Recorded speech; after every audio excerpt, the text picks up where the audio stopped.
I have loved and respected him my entire life, and I could not be more proud tonight to present to you and to all of America my father and our next president, Donald J. Trump.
Thank you. Thank you.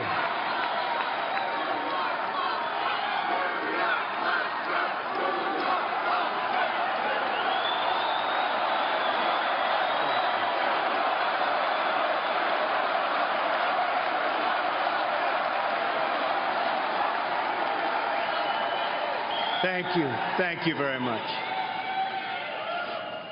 Friends, delegates, and fellow Americans, I humbly and gratefully accept your nomination for the presidency of the United States.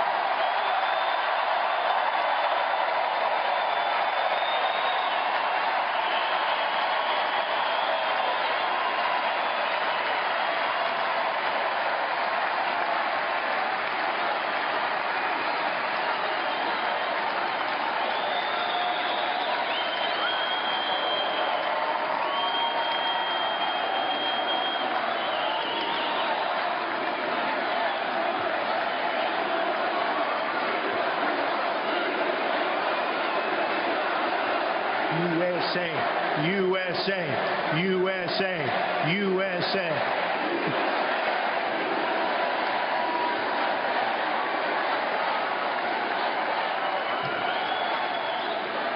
Who would have believed that when we started this journey on June 16th last year, we, and I say we, because we are a team, would have received almost 14 million votes, the most in the history of the Republican Party, and that the Republican Party would get 60% more votes than it received 8 years ago. Who would have believed this? Who would have believed this?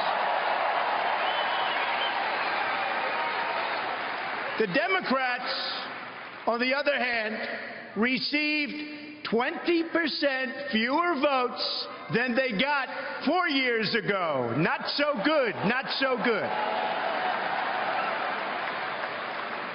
Together, we will lead our party back to the White House, and we will lead our country back to safety, prosperity, and peace.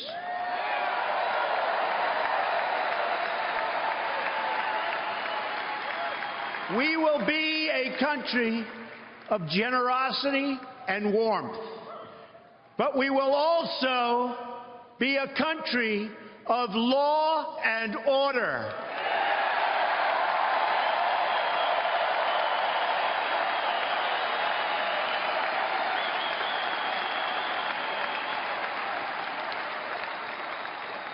Our convention occurs at a moment of crisis for our nation. The attacks on our police and the terrorism of our cities threaten our very way of life. Any politician who does not grasp this danger is not fit to lead our country.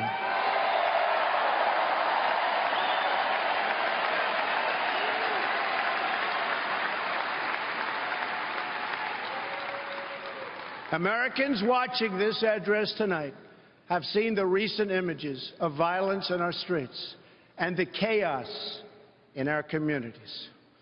Many have witnessed this violence personally. Some have even been its victims. I have a message for all of you. The crime and violence that today afflicts our nation will soon, and I mean very soon, come to an end.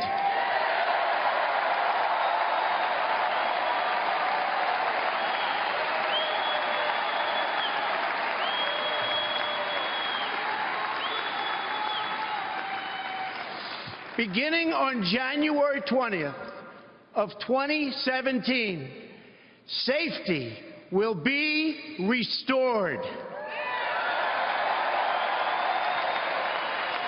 The most basic duty of government is to defend the lives of its own citizens. Any government that fails to do so is a government unworthy to lead. It is finally time for a straightforward assessment of the state of our nation. I will present the facts plainly and honestly.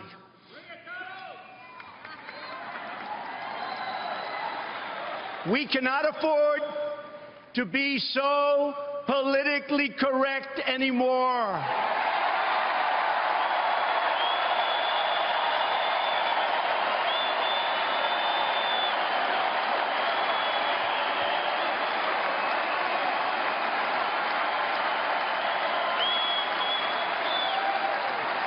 So if you want to hear the corporate spin, the carefully crafted lies, and the media myths, the Democrats are holding their convention next week.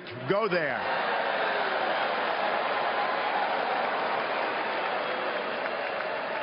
But here at our convention, there will be no lies. We will honor the American people with the truth and nothing else.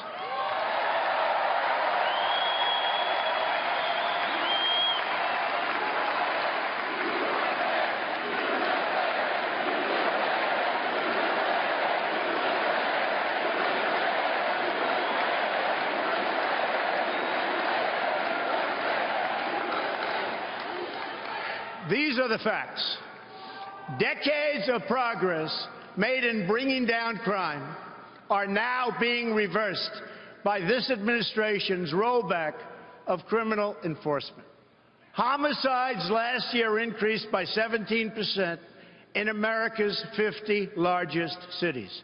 That's the largest increase in 25 years. In our nation's capital, killings have risen by 50%. They're up nearly 60% in nearby Baltimore. In the president's hometown of Chicago, more than 2,000 people have been the victim of shootings this year alone, and almost 4,000 have been killed in the Chicago area since he took office. The number of police officers killed in the line of duty has risen by almost 50% compared to this point last year. Nearly 180,000 illegal immigrants with criminal records ordered deported from our country are tonight roaming free to threaten peaceful citizens. The number of new illegal immigrant families who have crossed the border so far this year already exceeds the entire total from 2015. They are being released by the tens of thousands into our communities with no regard for the impact on public safety or resources.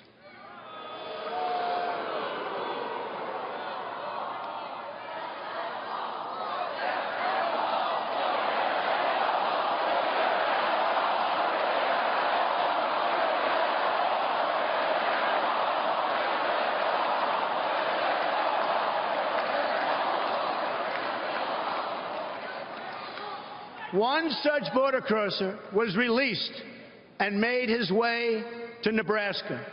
There, he ended the life of an innocent young girl named Sarah Root.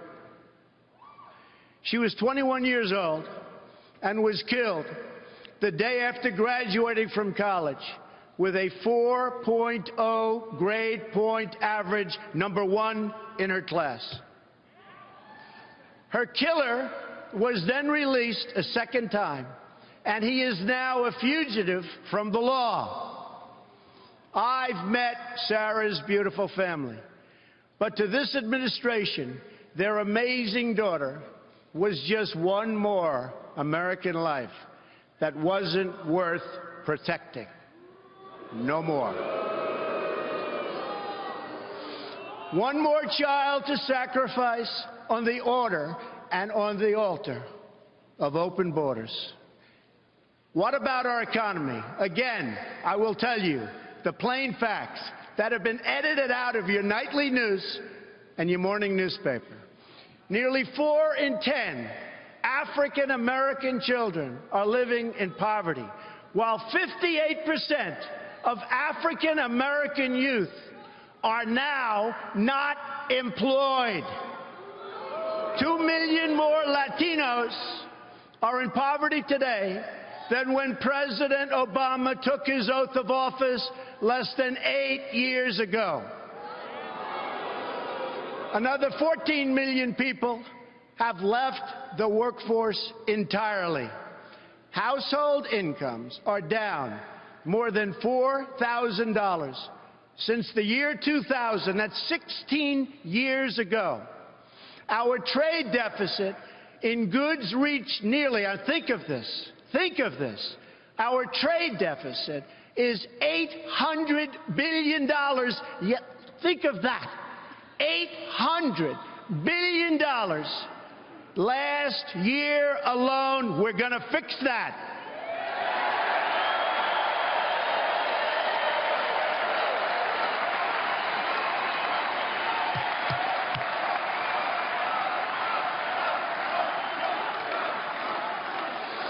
The budget is no better.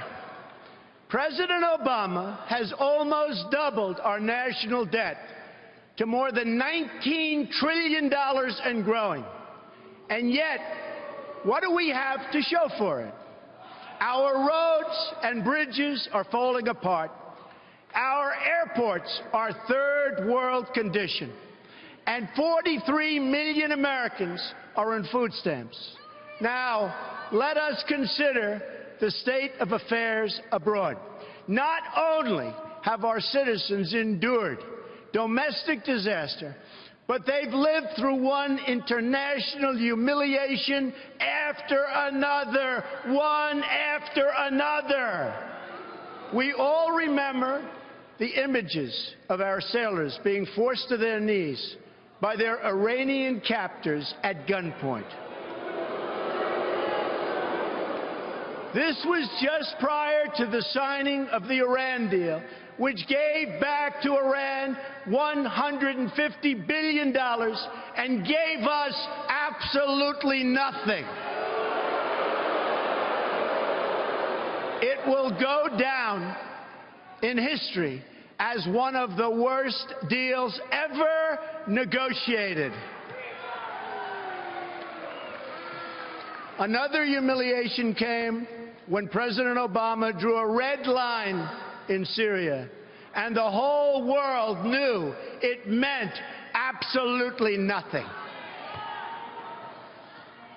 In Libya, our consulate, the symbol of American prestige around the globe, was brought down in flames.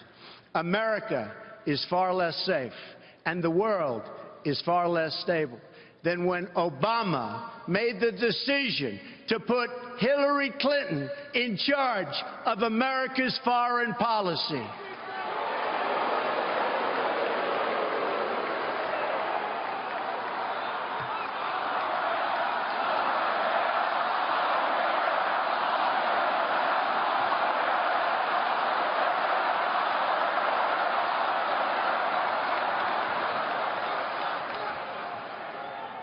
let's defeat her in November. Okay?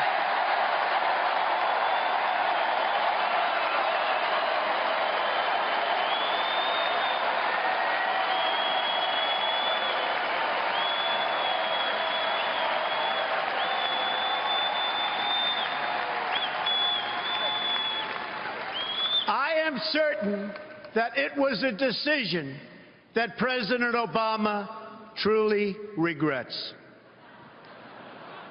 Her bad instincts and her bad judgment, something pointed out by Bernie Sanders, are what caused so many of the disasters unfolding today. Let's review the record.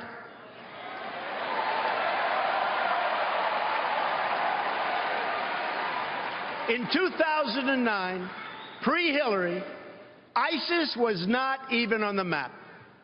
Libya was stable. Egypt was peaceful. Iraq was seeing, and really a big reduction in violence. Iran was being choked by sanctions. Syria was somewhat under control. After 4 years of Hillary Clinton, what do we have? ISIS has spread across the region and the entire world. Libya is in ruins, and our ambassador and his staff were left helpless to die at the hands of savage killers. Egypt was turned over to the radical Muslim Brotherhood, forcing the military to retake control. Iraq is in chaos. Iran is on the path to nuclear weapons. Syria is engulfed in a civil war, and a refugee crisis now threatens the West. After 15 years of wars in the Middle East, after trillions of dollars spent and thousands of lives lost, the situation is worse than it has ever been before. This is the legacy of Hillary Clinton: death, destruction, terrorism, and weakness.